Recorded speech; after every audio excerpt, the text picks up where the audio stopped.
Dirty Slider Nation, episode 31. We got the West Coast swing going on here as we are down two. Phil's Yeah. still having some problems getting his internet situation. Raz is in the middle of a fucking hurricane, apparently can't get any internet.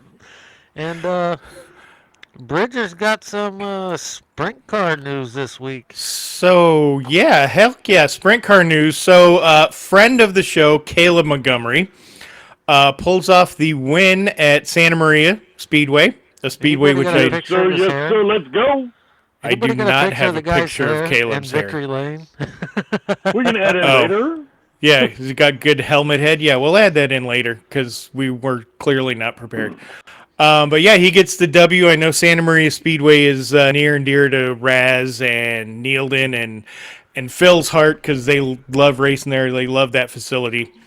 So that was cool to see that. Another friend of the show, Tom Dunkel, with Tom Dunkel Racing, he broke out the 17 and went up to Placerville. And Ryan Bernal got the win up there. So lots of winners. Apparently, if you come on Dirty Sliders and are a friend of the show, you win. So anybody that wants to win, come on the show. Clearly not the three of us.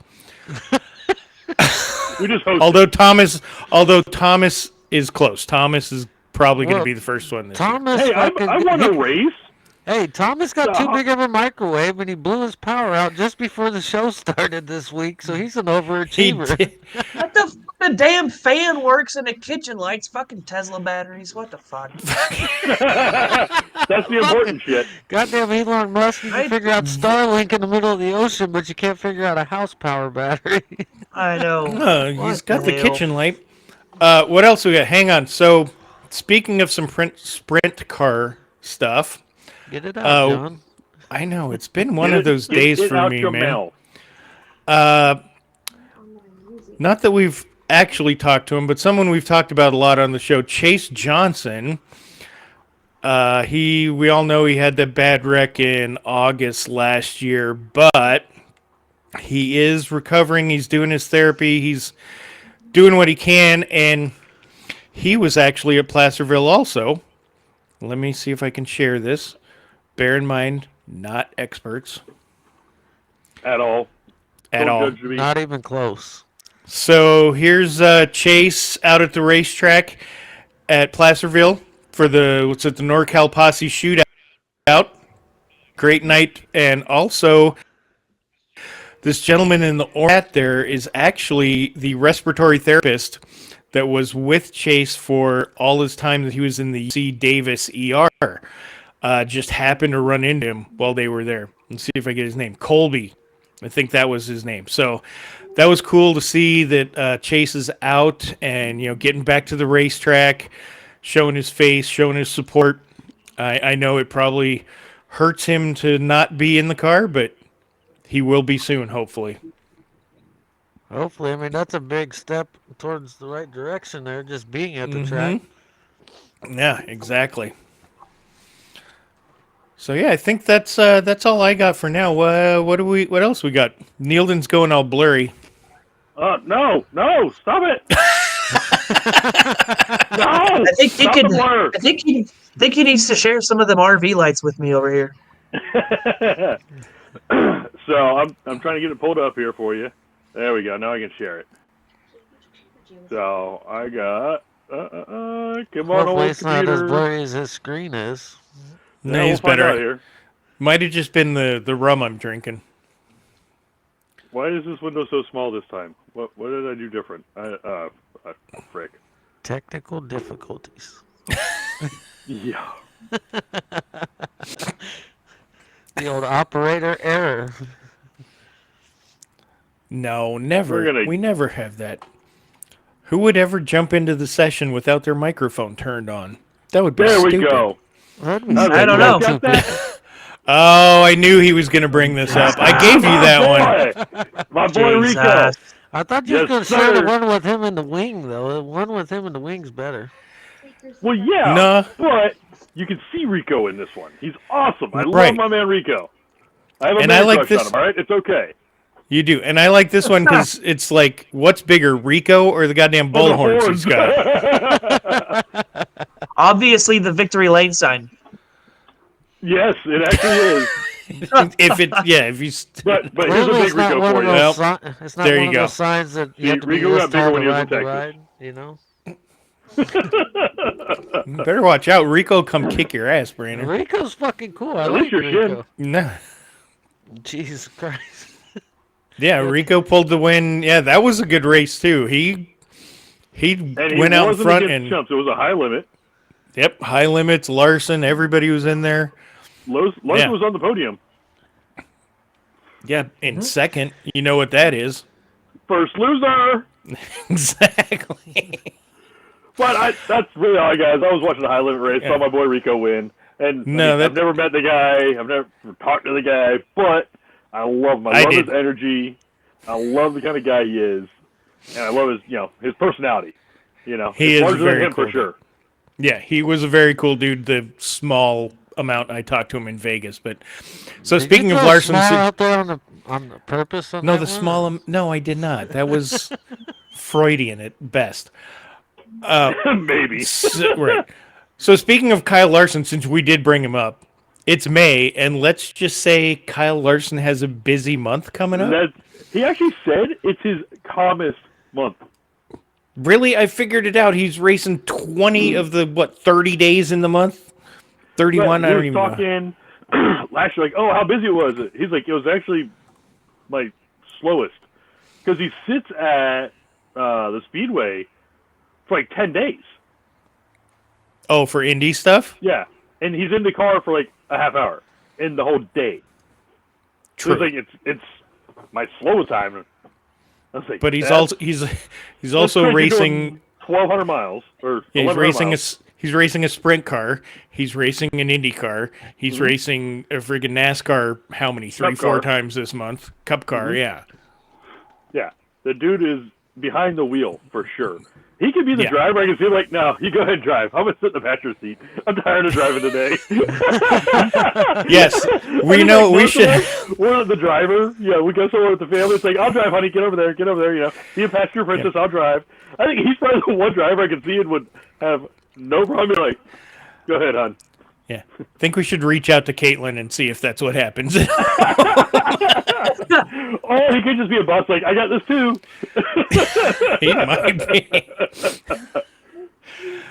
Yeah. Be entertaining no matter what. But yeah. Oh, and month of May, he gets to run the double. Hopefully, he does better this year than last year. Not that he did bad at Indy. No. But he got messed up by weather in Charlotte. And then at Indy, I think he finished 6th, right? Yeah, it was strategy. Or was 6th when he wrecked or something. I can't remember the details anymore. It was like a strategy thing last year. Yeah. Came in for gas or something, yeah. But, yeah, getting back to the dirt, and speaking of NASCAR-related, but no, NASCAR-related, Brexton Busch went and got, was a winged micro, some restricted micro wing like win, that, wherever, Restricted, yeah. Yeah, restricted, yeah. So he's, another one of those kids that just has that talent, is going to come up and who knows where he's going to go. are going to be a force to be reckoned with if they continue to enjoy driving. Because Owen's fast as heck, too. And if you don't know, Owen is Larson's son. Larson's kid, yeah. Yeah. Yep. I love the video the other day of Brexton giving Kyle a pep talk on, well, why'd you do that? Did you stab the brake or did you push the brake? I stabbed it. Like, he was getting the dad talk from his son. I'm like, well, right on. Learn it, do it, teach it. Yeah. Hey, Dad, here's what you told me to do. Don't do that. Yeah. I was like, see, why do what the 11's doing? Well, you can either go in slow on the bottom or get up on the top and hustle. Did you hit the brake or did you stab the brake? Well, while we're on that subject, didn't one of us dirty sliders get some tattoos on their legs recently? Sure did. So not this Was there Saturday, alcohol but last Saturday. Oh, buddy was there. So this past Saturday, we got rained out. So, hey, I think power's about to come back. We got rained out. So instead of being at the track drinking beer, I invited everybody over to the house. Some folks showed up. We had some beer here, watched some boat racing. The invite was sent. Did you want to invite? Neilton, are you looking to get a crappy prison tattoo on your leg? No, but I want the invite so I can say, no, I'm going to stay home. I'm that kind of old. I had the option, but I decided my couch is better. So, had some friends come over, started drinking beer. I have a tattoo gun. I bought a tattoo gun, I don't know, 4 or 5 years ago when I was on deployment. And when he was drunk. yeah, so this seems like a good idea. Let me buy this fucking thing. Yep. So I got the whole setup, man. The fake skin, the tracer paper, 6 different colors of ink, the disinfectant bacterial soap. I got all of it, everything. And we got drunk, and I let somebody play with the tattoo gun, and they started figuring it out on the fake skin. And so my legs are open canvases, so I gave them my thigh, and they tattooed "Don't step on it" on my thigh. No, you gave them the high thigh. And this, ladies and gentlemen, is why you think before you get a tattoo, because in 20 years, 30 years, Thomas is going to have to another reason. Thomas is going to have to explain that to his grandchildren. Grandpa, what's that say? No, it would be a good reminder of his balls hanging out of shorts.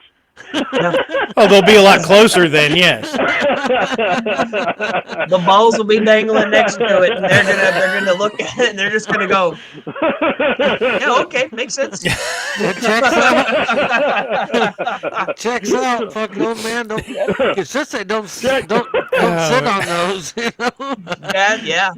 Don't sit on the sons of bitches. It might hurt. Next, he's gonna put below it "Return to Sender." Return to sender. I'll have to give you guys an update, but this past Saturday at the race shop, we tore the engine out of the courtesy car, getting it sent off to get looked over and get it put back in the courtesy car, so hopefully we can get that thing back up to Verona and running again. But while we were sitting there, Eric Evans made the comment that if I ever win a race, him and somebody else get to play tic-tac-toe on my left butt cheek with my tattoo machine.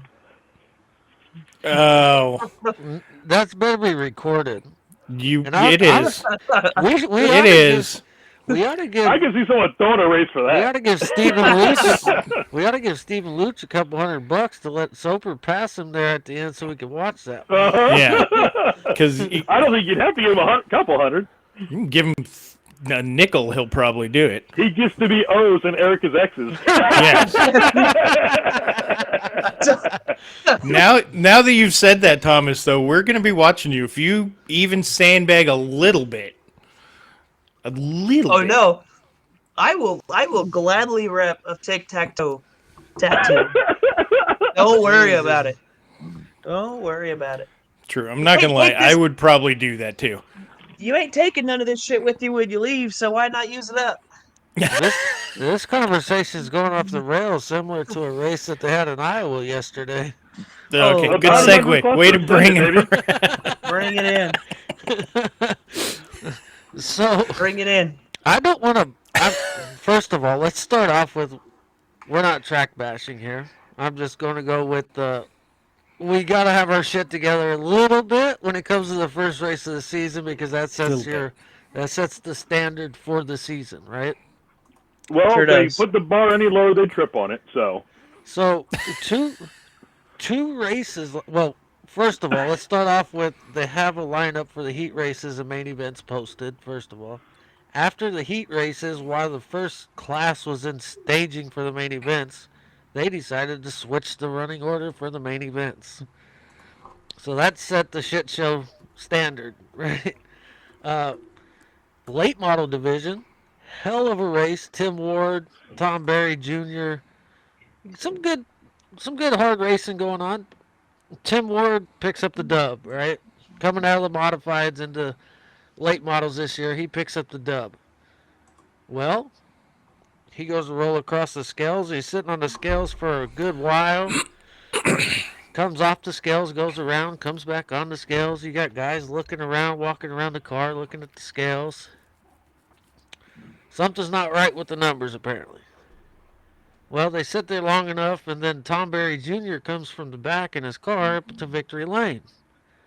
Mid-speech, mind you, on front straightaway. I'd like to thank my sponsors. he put the little fucking necklace on it. They give you the Hoosier band with the the bronze medal or gold medal, whatever the hell he's got going. Talking to his fans, and then they say, "Hey, wait a minute, Tim Ward's the winner, right?" So on the hot mic, he says, "Well, how many times you gonna let the guy cross the scales, right? 3 times or however many times." Either way it goes, Tim Ward's your winner, right? Bring Tim Ward up. He does a victory lane speech.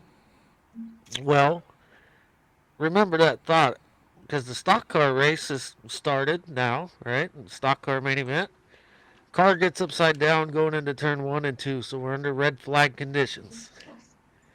Here comes the old 11X, a Tom Berry Jr.'s dirt late model, across the track while the track is red into victory lane to give a speech.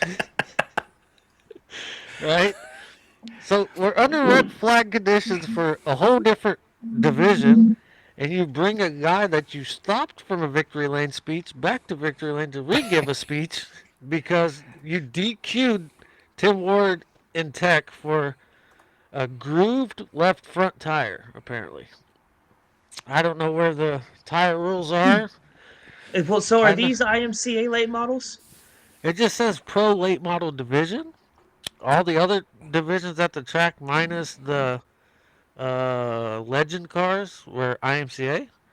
So, I mean, most of those drivers in those late models were IMCA. Dallin Murdy, for example, was in the field.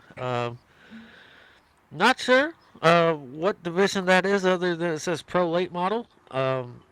Anyways, he got DQ'd for a left front being grooved. So, continue on with the shenanigans of the old Speedway. Stock car features fucking back and going, and Jonathan Logue in the 69 Junior is waxing some ass, right? This dude is gone. G-O-N-E, gone. Gone. A white flag comes out. He's going down the back straightaway. He gets into turn 3, and something is awry with the old vehicle. Because Tony Olson, the T23, was like a half a straightaway back, right, as Jonathan Logue entered turn 3. Well, something happens in the middle of turn number 3, and Tony Olson comes from fucking half a straightaway back, side by side in a cloud of dust, coming out of the turn 4. T23 picks up the dub, right? Guy's the clear winner. He rolls across victory lane, has his family out there. They take pictures with the trophy, the whole deal. But the announcer never came out of the stand to give a victory lane speech. He takes off, goes around the corner. Here comes the old word from the old tower. T23's disqualified for questionable driving. The win goes to second place finisher Dustin Viss in the 20V. The Iceman, Dusty Viss, he's been racing since I was a kid around Iowa. Love the guy, right? He's going to be the winner. They got videos, all calls come out of the tower. The 20V's your winner, blah, blah, blah. Well, hold on to your asses, boys. So, official announcement out of the towers, Dustin Viss is your winner. Well, there's another hot mic situation from the old flag, from the old tower, hot mic. You can hear discussions being had, there's fucking this and fucking that, and we talked to all the drivers, and Jonathan Logue is going to be your winner. Mind you, he crossed the finish line in third. Yes, the man led the race. Some kind of shit sandwich happened at 3, but if you watch the video, it looks like Tony Olson's on the tires coming out of the bottom of turn 4.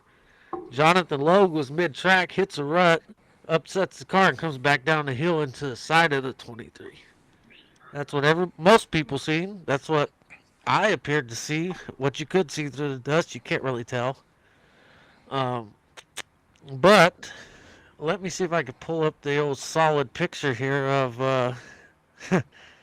the old victory lane for the old stock car feature at Benton County Speedway. It was a fairly good one.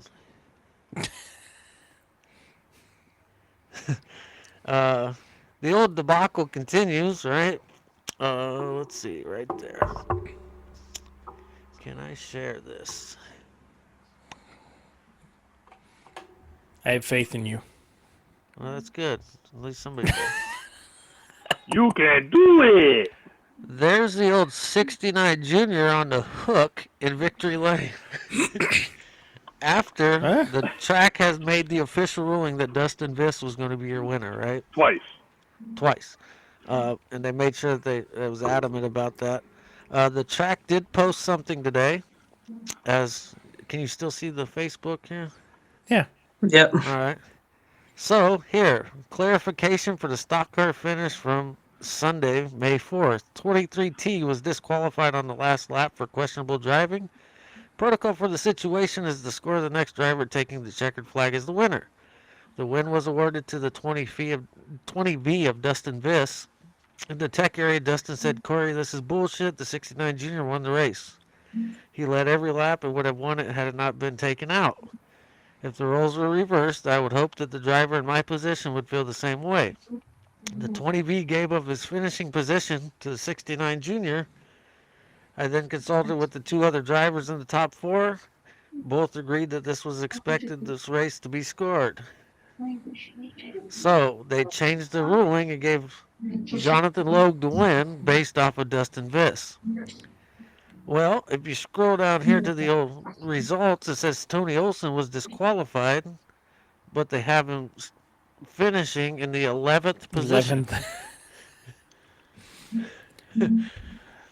So, what are your guys' thoughts Did the on... six behind him not finish? So, here's the deal with that. The one car flipped. He's obviously DNF'd. Some other cars probably exited during the race. However, any place I've been that somebody was DQ'd, they finished last. Right? Yeah. No matter what everybody else does. My question for you guys is, if the rule is the guy that finished in second wins the race, right? Because the leader, questionable driving, disqualified. The other guy, tough luck, you got taken out. You're not the winner either. The next guy's the winner, right? Even though he said you should give the win to the 69 Junior, I believe you follow the rule and say, no, you are the winner simply because that's the rule. Because moving forward, somebody's going to hold this in their back pocket and say, well, this happened first race of the season. This is the way you guys scored it. It happened this time, and now you're going to try to reverse order on me. And what are your guys' thoughts? Well, IMCA has a very black and white rule book on how they want stuff like this to kind of go, right? And I did some research while you were talking there, and it was the IMCA late models, it looked like. And when we're referring to tire grooving, it says the vertical line of the cross can be grooved with a number 2 blade only. And that's it. No other, only horizontal of the cross, right? Horizontal, vertical of the cross. So if Tim Ward added anything to that tire outside of those, like a lot of right front guys will put a diagonal across their tires. Now, granted, these are NLMT tires, which you guys are probably familiar with, have the big squared blocks across the whole tire. Whereas the G60s and whatnot are kind of that zigzag block pattern up and through there. So I think that answers that tire grooving question as far as with Tim Ward, because that's ultimately what got him disqualified from that win after the whole weight issue. So if you see here, his dad, Tim Ward's dad, Rick Ward, says, Tim Ward had a siped tire on the left front, not grooved. Another club we run says in black and white, siping on the left front is okay. This club says neither in black or white. And then Tom Berry, Tim was the best tonight, just a wild inning. Keep rolling. Mind you, there's a lot of nonsense talking here, right? Yeah. There was one up here that I was trying to find. Right here. What an embarrassing was watching Barry and Drell going nuts on wanting the win gifted to their team. But then you scroll down into the comments where Tom Barry is telling Tim Ward that he was the best tonight, but it seemed like he was also fussing. And we obviously heard the video. I let you guys hear that video. I had the clip of him asking how many times you let the guy go across the scales, right? So it's kind of funny how racers work. We're looking for the dub, right? Any way we can get it, usually. Yeah.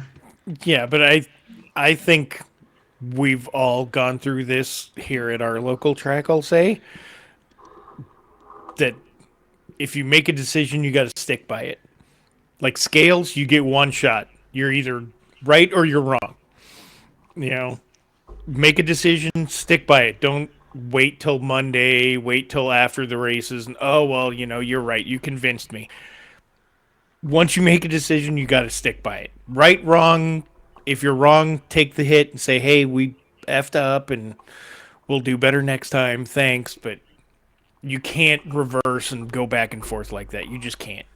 Well, so back to my original question on allowing the drivers to dictate the outcome via, oh, you guys gave me the win because the first two guys got into it or whatever, but I want to give my win to this guy simply because he was the class of the field, but he didn't cross the finish line first.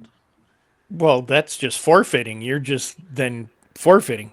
You're going, I give up. I give in. But He was the best. but he was scored in second place still. Even though he gave the win back to the 69 junior, he was still scored and finishing in the second position. Okay, well, So then you got to get the second place guy to agree with you. So my deal is like I said to start this, I like the Benton County Speedway. The racing is phenomenal. The drivers, obviously, I like the drivers. Dustin Viss, Jonathan Logue, all those guys are great dudes.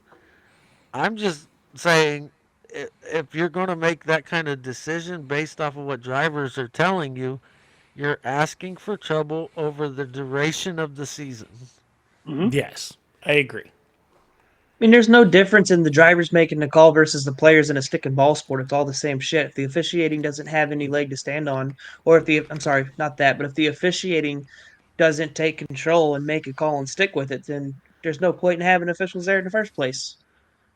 And that's what I'm getting at, especially that being their opening night of the season. They had a bunch of fucking cars, great turnout. The fans were stacked in the stands, right? The place was packed, outstanding.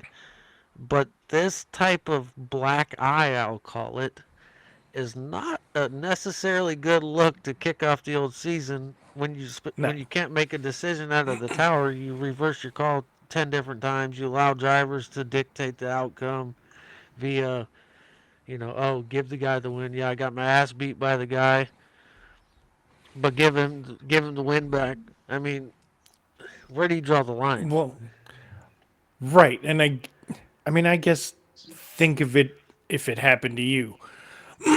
If you were the guy that was class of the field and got taken out and DQ'd and all that, I mean, in my honest opinion, I don't believe Jonathan Logue got taken out. As a matter of fact, I posted a comment on that thing from the thread. track, and what I simply said was, if you watch the race, right, it says the way Tony closed the gap on the back straightaway to the exit of turn 4 appears something was a foul with the Logue machine. It didn't look like rough driving out of the 23 or T23 as much as the 69 junior had a problem and was just trying to win. Solid race by the Bobcat. However, the win should have went to the T23, and if the track determined that it was rough driving, then the win should have given to the 20V. Solid sportsmanship on Dustin's part, but shouldn't have changed the results based on that. Tough to be a track official in the first race of the season. Everybody wanted to get it right. That will be held in someone's back pocket this season, and similar incidents happen this year. You'd be expected to make the same call. Just my opinion. Enjoy the racing at the bull ring, and no hard feelings against any drivers. Yeah. But if you watch the video I showed you guys, I sent it to you. The T23 was half a straightaway back when Jonathan Logue was entering turn 3, and he closed that much of a gap to the exit of turn 4 on a tiny ass bull ring with the 69 Junior not having a problem? Not a chance.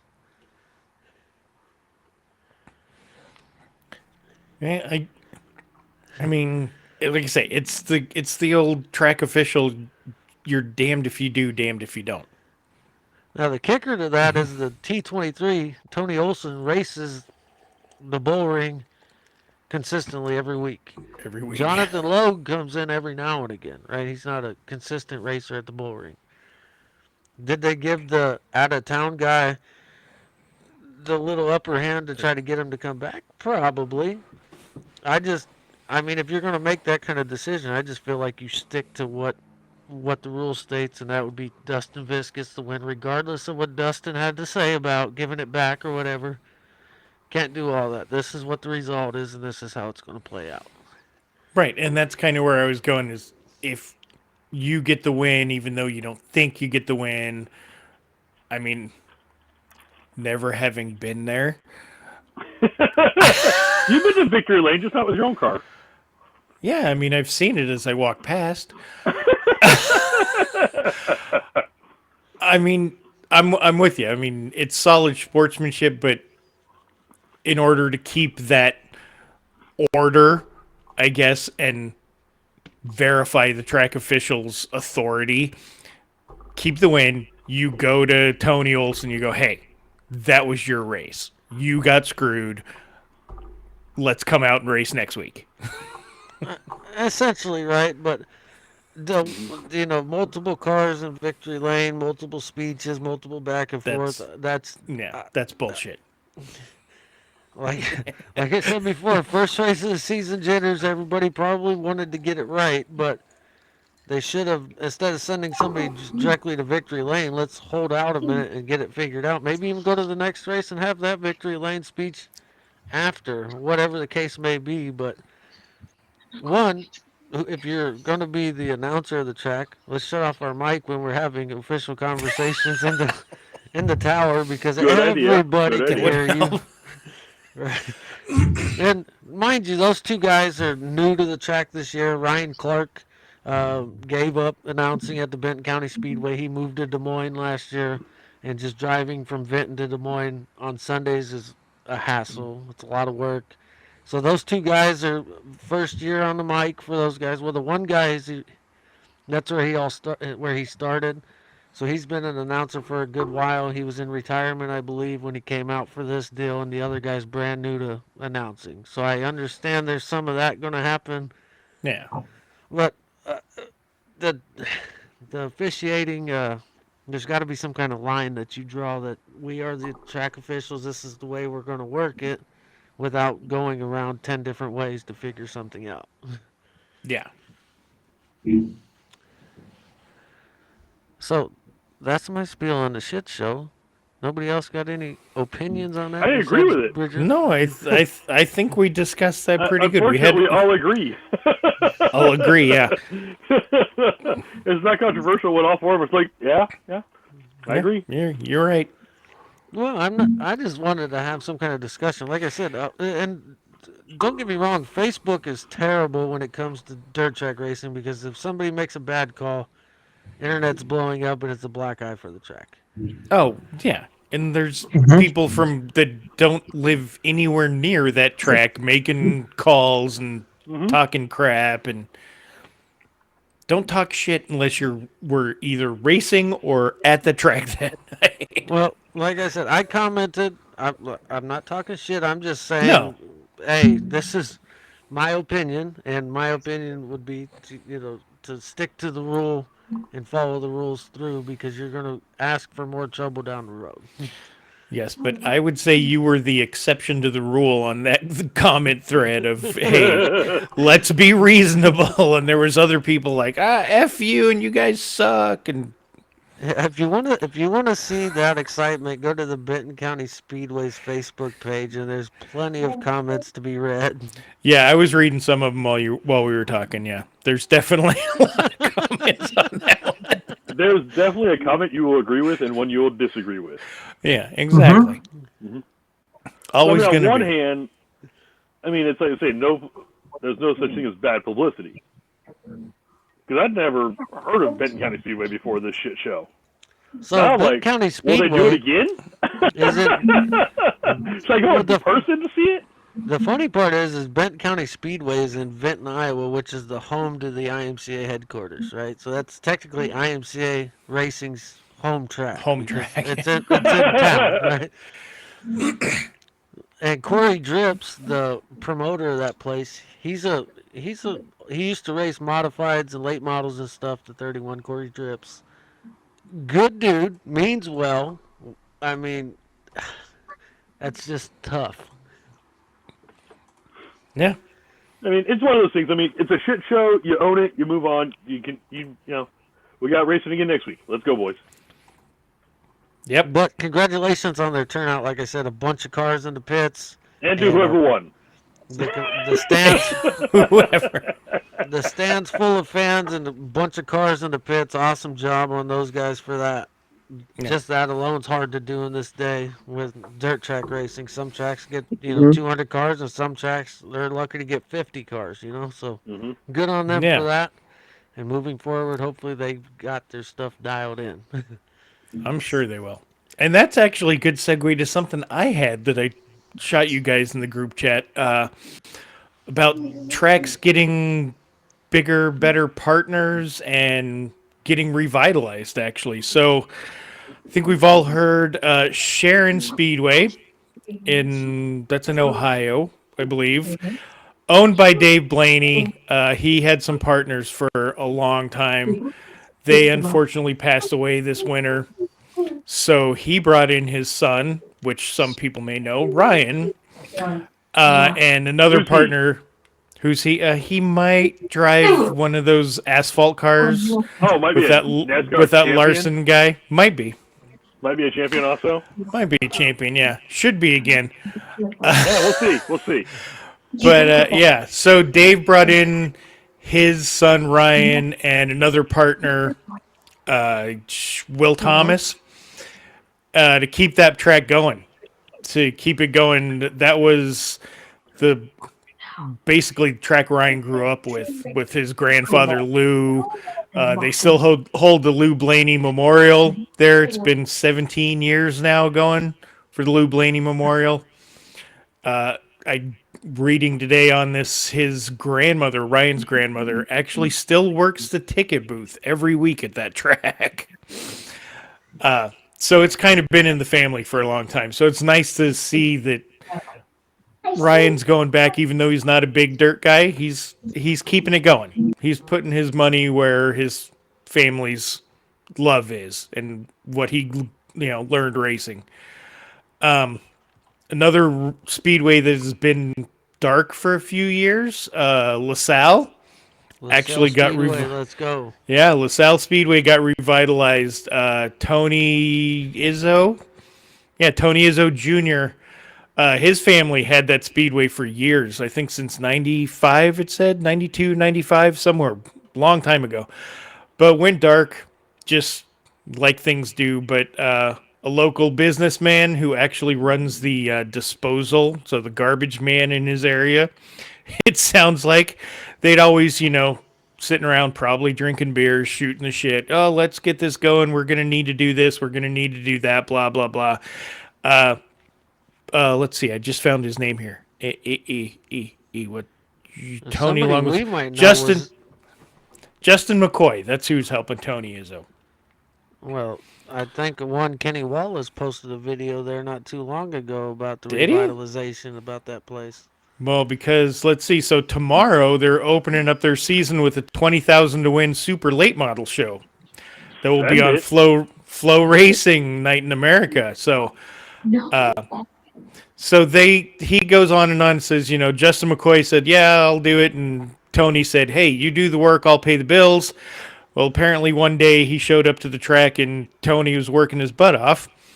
And Tony goes on in the story. It's actually a great story where he's like, it's only been sitting for 3.5, 4 years, but there's trees going through the concession stand. There's weeds all over the track.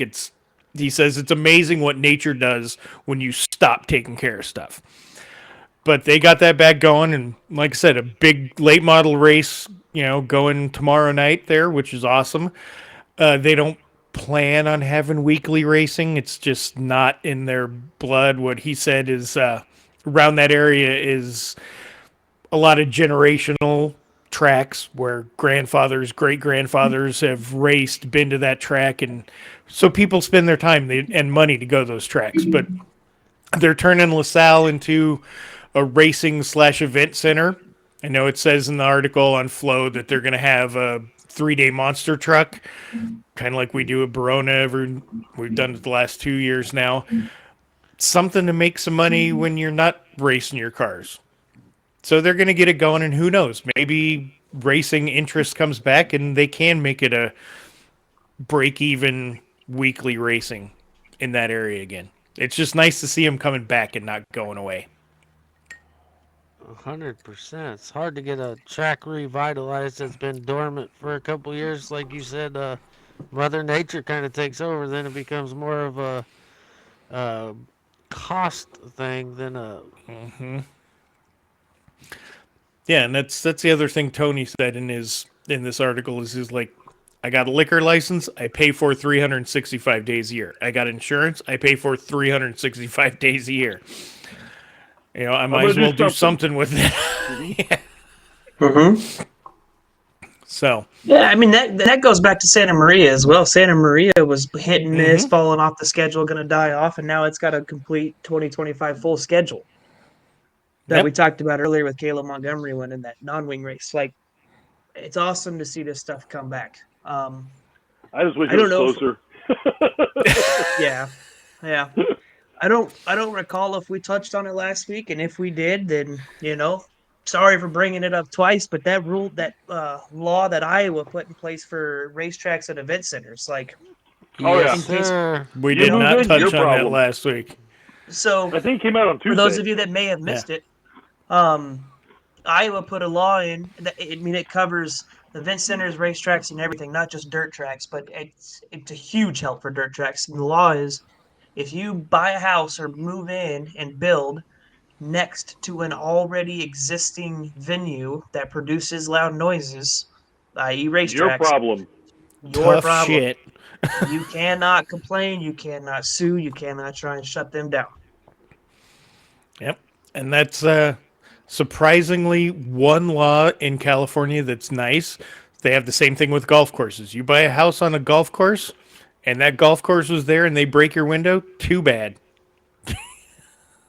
Buy a window. But buy a window, yeah. You knew there was a golf course there. And if anybody's ever seen me golf, don't buy a house near a course I golf on. You golf? Well, I used to. I thought you had a race car. When do you have time to golf? Well, I used to golf before I got a race car, and it was mostly about drinking beer. Well, where's the invite? Shit. Don't invite him. He just wants to tell you to fuck off. True. Invite me so I can say no. Uh-huh. Yeah. So that's the point of my life set. To go off of what Bridger was talking about, tracks revitalizing, I sent that to the group chat there with Kenny Wallace. Belclair Speedway is getting revitalized, and you can see in those pictures there in that post I sent you, the place has been dormant for a little bit, but that's also coming back to action here. But tell me the guys in the picture don't look like they're from like the 60s and 70s. The way they look, the way they're dressed, their faces, they look like they're old guys, old like classic dirt track racers. Well, when you get a chance, listen to that video and listen to what those guys have to say about that place. That's actually a pretty dang good video. Yeah. Yeah, that guy has had that hat since like 1984. He was born with it. Here's your hat, son. Take good care of it. It's the only one you'll get. Make sure you wear your mechanic shirt so everybody knows your name when you're at the store. But that's his clean shirt. Yeah, that's not his working shirt. That's his going out shirt. That's his wedding shirt. This is going to his sister's wedding shirt. Yep. Which there's nothing wrong with that. I'm not judging. No. those are usually the best guys to hang out with and have fun with. Definitely the best stories. Right. Speaking of stories, how many freaking cars went into the drink in the Nora this year, Neilden? 3 or 4 at the Nora 1000. Yeah. You kept posting. After I saw the video, I see why. It was on a coast run where you're running down literally on the coast that's built up road, and it makes like probably 130 degree right. Oh, gee. So I get how they ended up in the drink. It wasn't like they slide. It's like the road just right. like, fuck off. I'm going this way. I saw there was one video guy like come around. I think it was one of the Broncos. Comes through cooking, clean air, no problem. There's one car behind him in the dust. He almost goes off the edge. He's like, "There's a turn here somewhere." They're in the dust. You see his headlights like peek out. He's like, "Oh, there it is." And he's like turning, and then he gets rear-ended by another one car, runs over him. Bloop. Yeah. So I don't remember how many went in, but one of the Class 11s went in, which is basically a bone stock Volkswagen. Bug in stock, like 600 single shocks, size wheels, tires. Like they put a roll cage and a seat in it. That's about it. Yep. It went in a drink, hit every side of it. Nobody injured. They pulled it out of the drink, took it to a local shop, and rebuilt the thing, and had it race the next morning. Polaris has a factory team now. They have for a couple years, and the principal of it, or the general manager, he was running. He went in the drink. Same thing. Pulled it out, drug it into a shop in Mexico is not a shop in the U.S. No, not at all. They're a different beast. If you got a stick welder in Mexico, it's pretty decent. They put that one back together. There was a few of them that went in the drink off that corner. It was like, shit, just back a tow truck up and leave the winch out. Get another one here to go fishing off of. Yeah. Leave the hook in the water to be quicker to get to. So, yeah, that's the funny thing because, God, years ago, I can't even remember the year, but my dad built a 9 for that, and we tried to do the Nora 1000. Or 20? What was the first two letters of the year? 19. Okay, so it was the last century. No, it might have been 20, but it was early. It had 2 zeros in it. Yeah, and I remember doing that, and I'm like, geez, that was fun. And so I was towing the trailer, which was actually a quad trailer that we were putting the 9 on, so clearly not built for the 9 car. But a 9 car's not much bigger than a quad. No, but we were towing. I forget the freaking road. It was some crappy, shitty road, and it cracked the freaking trailer. Yeah, cracked the trailer, and we were in first stop, so Bay of LA. We were at the first stop that year, and we're like, we need to fix the freaking trailer. We go to the local shop in the 3 house town, and stick welder guy, and just all these Americans were like, fix my stuff first, you got it. And my dad and I are just like, fuck it, whenever, we're not in a hurry. The guy came out to us, said, oh, what you need? We're like, well, the trailer's cracked here and here, can you fix it? He's like, yeah, I'll get you. Drug the welder out, man, stick welded the sucker back together. We're like, thanks, buddy. Yeah. All the Americans that are like, don't you know who I am? I got to race. I got to go. He threw them to the back of the line. I don't care. Those guys are nice to me. Yeah. What are you gonna do? Complain? At that point, we'd lost second gear, so we were done anyways. We just left the car at the hotel in Bay of LA and said, hey, can we pick this up on the way back? Here's $100. They said, oh, si, senor. We went all the way down to the freaking end following the race. Yeah, so for those of you that don't know, there's 2 major organizations in Baja racing. There's Score Off-Road, and then there's Nora. They both have a 1,000-mile race every year. The Score Baja 1000 is probably the most popular, the most well-known. It's a single start. Go till you're done. Nora is a 5 to 6 day 1,000 miles. so they break up the days into stages. So it's a race with a party each night. Yeah. Is more or less how it's actually touted. Is come out, have a good time, and do a. So you race 150, 200 miles, which is in off-road is a sprint. In the higher-end cars, it's not that difficult to achieve that in a day. So you're not just exhausted. No. I mean, an 11 car, I think I'd probably be exhausted after a day of, you know. I mean, because one of my friends, Blake Wilkie, races one. It's like, you get beat up, and then he goes, you're not going fast enough. You're right. You just kind of bounce around. You're not really going to get hurt. So this is completely off, but it's still dirt, so it counts, so right? So the 30 sliders should do it, right? Oh, yeah, hell yeah. Okay, just making sure. Do you remember the year for the 1,000 they had the semis race? That was the 19s. Semi? Yeah, those were the 19s. It was the 19s. Yeah, because Cummins put it together. Yeah. So I was at the... It was... Oh, see? I can tell you where some really badass pictures are, and I can tell you who to talk to about that. Because the chassis was Chenworth inspired. Yeah, so that year we were pitting for some friends of ours that had a 7 truck. And we were sitting at the top of Rumerosa Grade. And I remember that thing coming out of the fog and it was like, okay, this is awesome. Comes by and it was hauling ass and throwing rocks. And then, yeah, about an hour later, here come two... here come two Hispanic gentlemen in a Class 11 doing about 30 miles an hour. Yep, there you go. That's the one. Yeah, Class 11 comes by doing about 30 miles an hour. Uh-huh. And we're just waving at them. They're like having a good time. Honked a little, There's one of the most popular, popular classes for the 11s.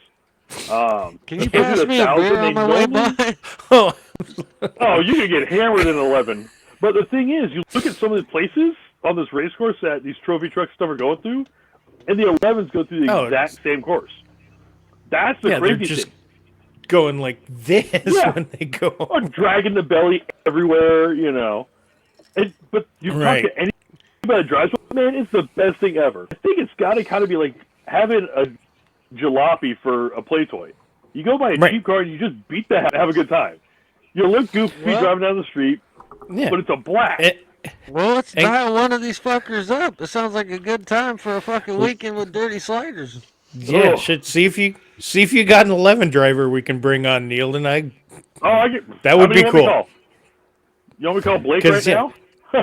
Yeah, well, because like you say, you go in the drink and you can rebuild those freaking Volkswagen engines in a night, and you're good to go the next day. No, it's 4 cylinders and a freaking The only problem is trying to turn it into a water cooled. Hey, guys, this is not a water cool engine. This is air cool only. Okay. Well, we're off the rails. Anybody got anything else? What are our socials? Our socials are Dirty Sliders on Facebook. We have @Dirty Sliders on Twitter. X. And Dirty.Sliders, X, sorry. I'm old. It'll always be Twitter. Uh-huh. It'll always be Tweeter. and Dirty.Sliders on Instagram. Also, please, for the love of all that is good and holy, look at our Patreon. Patreon.com/Dirty Sliders Podcast. We got t-shirts.